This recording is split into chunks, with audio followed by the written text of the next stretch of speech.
May 8 na guys. Mga kalapatids. Akit ako dito sa taas. At titignan natin ang ating mga kalapate. At yung isa nating si Dagi ay titignan rin natin kung nakauwi siya sa atin. So ayan po yung mga kalapate natin. Pagkakit ko dito, ayan, sila yung bumulaga sa atin. Ayun, nandun si Dagi. Kompleto sila yung mga players natin. Ayan. Ayun, si Dagi yung makiat. Tapos si Sugar. Ito si Blacky. Ito naman si Mia. At ito yung si Salty.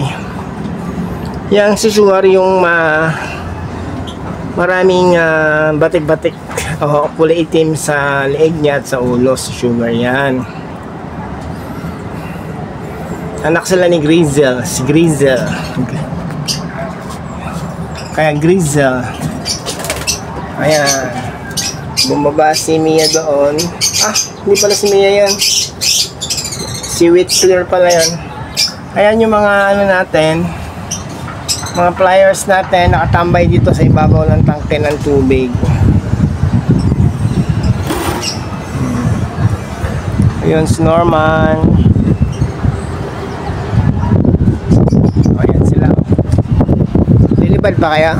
Ha? Lipad kayo, lipad. Hangin. Diba? Dami na palang building dun, oh. Puro building na yun, ah.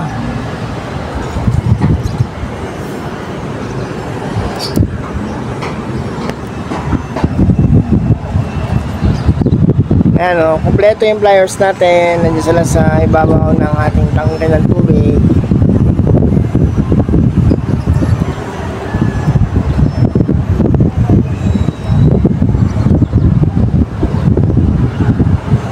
Si Dagi ay nakabalik na.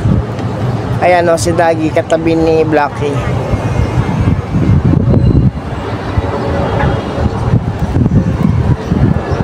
Ay, ang ganda ng aeroplano. Ayan, o, Kuwait Airlines. Ayan.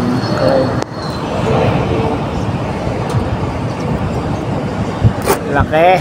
Aeroplano ng Kuwait. Hindi natin matsempo yung yung Emirates airplane.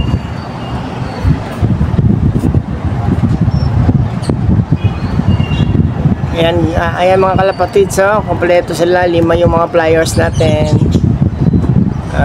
Si Sugar, si Mia, si Dagi, si Blacky at si Salty. Yan 5 ang pliers natin. Kompleto sila lahat na nandito. Kaya nang umaga kasi si Dagi ay mawala. Sumama yata dun sa mga nagro-rondang maraming grupo ng kalapate. Silang dalawa ni Blacky ang nawawala.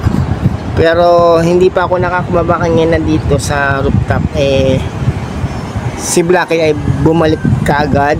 Ngayong hapon nga ito, mag-alas 4, bumalik tayo at tindignan natin, check natin itong si Dagi. At ayan nga, at kompleto na yung ating mga pliers. Bumalik na si Dagi. Mga talaga, mga certified batcher. Kahit nawawala ng mga ilang oras, bumabalik din sila. Ayan sila. Hindi natin alam kung sila ay lilipad o nakikiramdam yung mga yan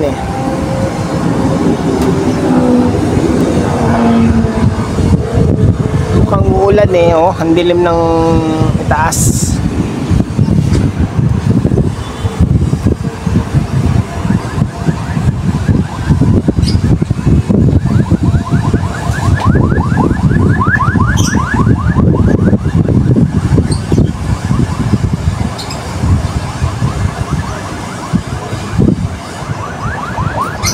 Nandito si Whistler. Ayan si Whistler.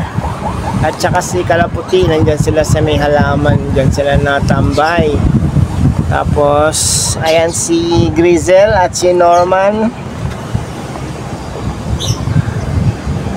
Yan, si Grizel at si Norman. Diyan naman sila natambay palagi.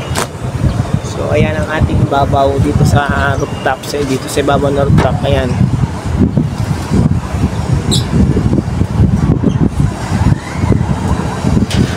Ayun, lumipad. Whoop, bumalik. Nagulat lang.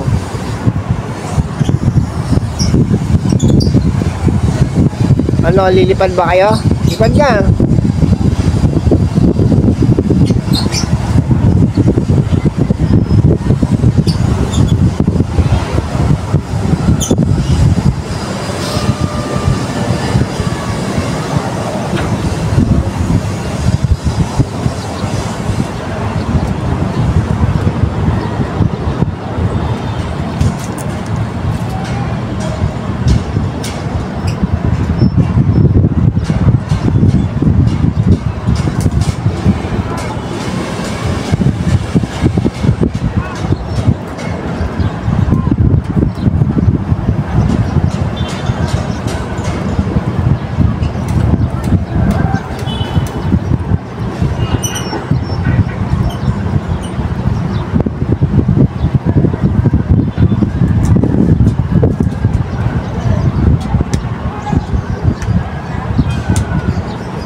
Ayan natin mga kalapati.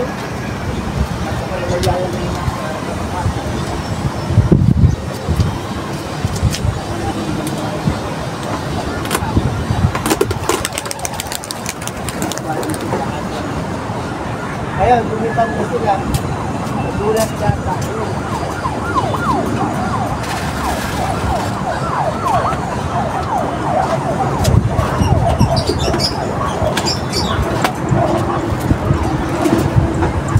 Ayan po guys, lumipad na yung ating mga kalapate at tapos ko maglagay ng patuka. Asa na ba sila? Ayun.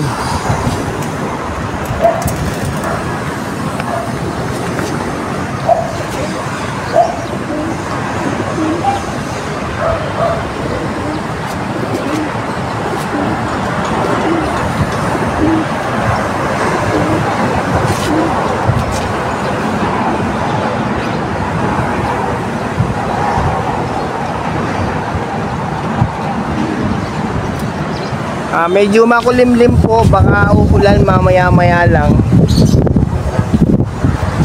Sana sila? Wala na, hindi na natin makita yung mga ibon natin. Saan na kaya nagpunta? Hindi natin makita. Wala nang bumalik. Aeroplano, ayun, aeroplano, may dumarating na aeroplano. Saan na sila? Ayan mga kalapatids, ayun, andun sila, lumilipad, ayun, ayan. Ayan, layo ng pinuntahan nila, ngayon lang ulit sila kabalik, oh. Oh, ayan sila, oh.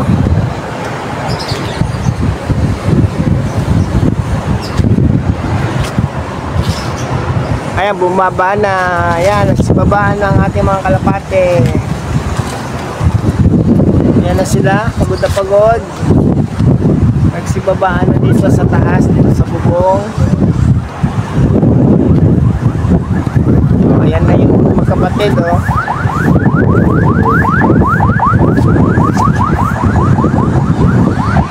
Ayan na guys, at bumalik na po yung ating mga kalapate. At bababa na yan dito. Naglagay ako ng panibagong patuka nila. Kakain na yan sila diyan.